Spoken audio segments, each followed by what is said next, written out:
If you're eating clean but your hormones are still off, you might be missing a key ingredient. Hi, I'm Dr. Evelyn, your naturopathic doctor and traditional Chinese medicine practitioner. And in this video, I want to talk about why eating clean doesn't always support healthy hormones, especially for women dealing with PCOS or irregular cycles. And by eating clean, I mean the conventional version that most women have been taught, where protein and a pile of veggies are seen as clean, and fat, especially animal fat, are seen as dirty. By the end of this video, I want you to understand why fear of fat is so common and how it quietly works against hormone regulation, even when the diet looks healthy. One of the most consistent patterns that I've seen in women that have cleaned up their diet, they're eating lots of veggies, lots of protein, clean ingredients, yet their cycles are still irregular, ovulation isn't happening, and hormones still feel unstable. And just a quick note, if food and hormones feel confusing or contradictory, there's a place where we walk through it step by step in a grounded way.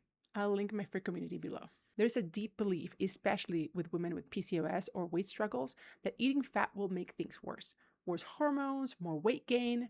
This didn't come out of nowhere. Low-fat messaging, calorie math, years of being told that your body can't be trusted, especially if you've had symptoms that felt unpredictable. Fat is energy dense, so it becomes a really easy thing to fear.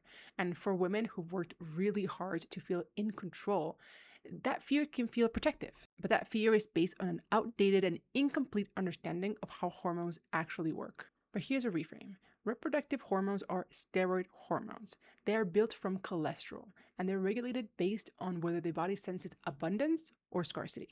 When the body feels scarcity from stress, underfueling, or chronic restriction, reproduction is not prioritized. This is survival biology, not pathology. And dietary fat, especially saturated fat, is one of the strongest signals of abundance and safety that the body recognizes. This is a missing piece for a lot of women. They didn't eat junk food, they didn't do it wrong, they cleaned up their diet, but they never replaced their fuel. Protein and vegetables alone don't communicate abundance. Ancestrally, the fats that supported reproduction came packed with vitamins, minerals, and energy. We also know that saturated fat increases cholesterol availability, and cholesterol is required to make steroid hormones like estrogen and progesterone. This isn't about eating unlimited fat or chasing numbers, it's about replacing chronic scarcity signals with abundance. If you're not afraid of eating fat, it didn't come out of nowhere, and your body's not resisting you, it is responding logically to the signal that it's receiving.